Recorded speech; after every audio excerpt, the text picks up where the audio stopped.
तो दोस्तों मैंने देखी मैं अटल हूँ मूवी बेस्ड है हमारे स्वर्गीय पूर्व प्रधानमंत्री अटल बिहारी वाजपेयी जी के जीवन के ऊपर। अटल बिहारी वाजपेयी जी जो हमारे पूर्व प्रधानमंत्री होने के साथ साथ एक बहुत ही ज़बरदस्त कवि, एक बेजोड़ वक्ता और उसके साथ अपने देश को अपने से आगे रखने वाले एक ऐसे व्यक्तित्व थे जिनका आदर और सम्मान सिर्फ उनके पक्ष वाले ही नहीं, उनके विपक्षी भी करते थे। तो आइए बात करते हैं इस मूवी की।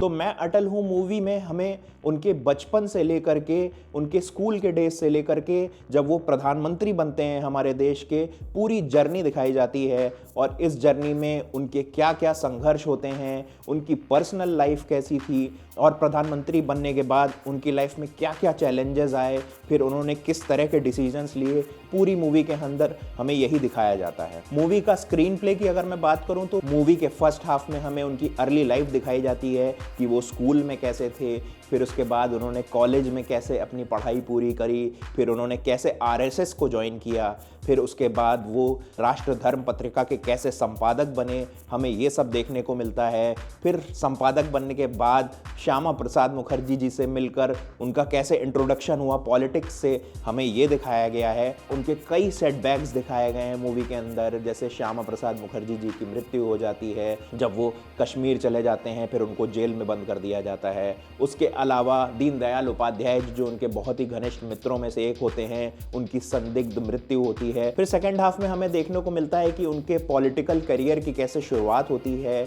बलरामपुर से उनके पॉलिटिकल करियर की शुरुआत होती है, जगह जगह वो कैंपेन करने के लिए जाते हैं, फिर चुनाव में उनकी जीत भी होती है। देखिए ये बात बोलना गलत नहीं होगा, ये जो मूवी है ये उन मोमेंट्स की हाईलाइट है जो अटल बिहारी वाजपेयी जी के पॉलिटिकल करियर के दौरान जो बहुत बड़े बड़े हिस्टोरिकल इवेंट हुए थे। जैसे राम जन्मभूमि के बारे में हमें थोड़ा सा ब्रीफली दिखाया जाता है, कारगिल युद्ध के बारे में हमें ब्रीफली दिखाया जाता है, इमरजेंसी काल के बारे में हमको ब्रीफली दिखाया जाता है। जितनी भी हिस्टोरिक घटनाएं उनके समय में घटित होती हैं हमें छोटे छोटे उनकी झलकियां दिखाई जाती हैं। इसी तरह से मूवी आगे बढ़ती है। मूवी के अंदर कई सारे ऐसे की मोमेंट हैं जो आपको बहुत पसंद आने वाले हैं। जैसे फिल्म की शुरुआत में भी उनके फादर के साथ, जिनका रोल पीयूष मिश्रा जी ने निभाया है, उनके साथ एक बहुत बढ़िया बॉन्ड दिखाया गया है। एक लव स्टोरी भी दिखाई गई है जिसके बारे में मुझे बिल्कुल भी जानकारी नहीं थी। इसमें लाल कृष्ण आडवाणी जी से उनकी मित्रता भी दिखाई गई है, दोनों लोग सिनेमा देखने जाते थे साथ में, और जैसा एक दोस्त के साथ टाइम स्पेंड करता है, बिल्कुल वही चीज़ हमको इसमें देखने को मिलती है, जो कि बहुत ही अच्छा लगता है स्क्रीन पे देखने पे। जब प्रधानमंत्री बनते हैं अटल बिहारी वाजपेयी जी, उसके बाद जो उन्होंने स्ट्रॉन्ग डिसीजंस लिए थे, जैसे कि न्यूक्लियर टेस्ट का डिसीजन था जो पोखरण में किया गया था, तो वो जो मोमेंट है, जब वो मोमेंट आता है मूवी का, तो जो आपको प्राउड की फीलिंग होती है वो बहुत ही ज़बरदस्त है। मूवी में 3 गाने हैं। जो देश मेरे गाना है वो बहुत ही अच्छा गाना है जो जुबिन नौटियाल ने गाया है, वो आपके अंदर एक देशभक्ति की भावना को जगाता है। अगर मैं एक्टिंग की बात करूं तो पंकज त्रिपाठी जी ने इसमें अटल बिहारी वाजपेयी जी की भूमिका निभाई है, और उनकी एक्टिंग के बारे में मैं ये कहूँगा कि उन्होंने ज़्यादातर जगहों पे बहुत अच्छी एक्टिंग करी है। बट मुझे ऐसा लगा कि जहाँ पर एक नॉर्मल बातचीत हो रही होती है दो लोगों के बीच में, उसमें भी उन्होंने हैंड जेस्चर्स और वही बोलने का मैनरिज्म और बोलने का तरीका अपनाया है जो थोड़ा सा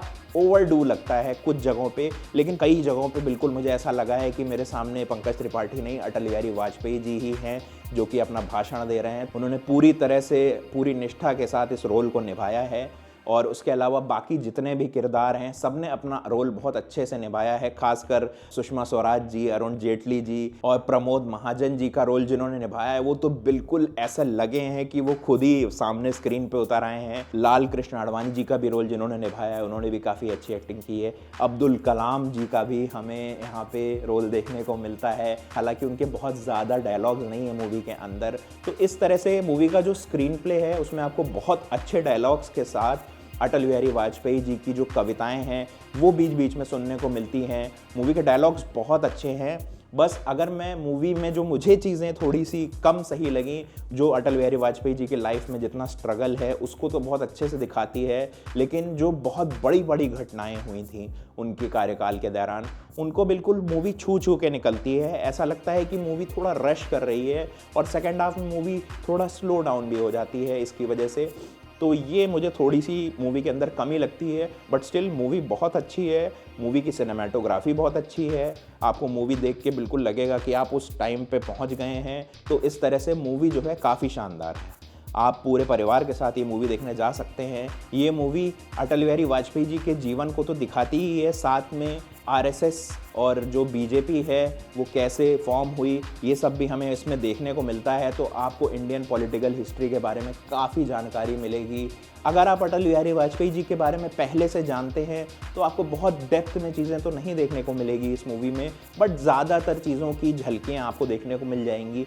इसमें आर्काइव फुटेज भी यूज़ किए गए हैं, जैसे कारगिल वॉर के आर्काइव फुटेजेस हैं और राम जन्मभूमि का जो कांड हुआ था उसके आर्काइव फुटेजेस आपको देखने को मिलते हैं। और एक और मुझे थोड़ा सा इसमें माइनस पॉइंट लगा, मूवी बहुत अब्रप्टली ख़त्म होती है। मूवी का जो एंड है वो बहुत अब्रप्ट है, एकदम से मूवी ख़त्म हो जाती है। तो मैं इस मूवी को दूंगा 3 स्टार्स और ये एक अच्छी मूवी है, आपको देखनी चाहिए। बहुत इंपॉर्टेंट मूवी है अगर आप पॉलिटिक्स पसंद करते हैं या अटल बिहारी वाजपेयी के व्यक्तित्व को पसंद करते हैं, क्योंकि वो एक बहुत ही इंपॉर्टेंट फिगर थे हमारे इंडियन पॉलिटिकल हिस्ट्री के। तो ये था मेरा वीडियो। अगर आपको मेरे वीडियोस पसंद आ रहे हैं तो प्लीज़ लाइक करिए मेरे इस वीडियो को और सब्सक्राइब करिए मेरे चैनल को। आप मेरे चैनल को सब्सक्राइब करते हैं तो मुझे बहुत सपोर्ट मिलता है। तो अब हम मिलते हैं नेक्स्ट वीडियो में।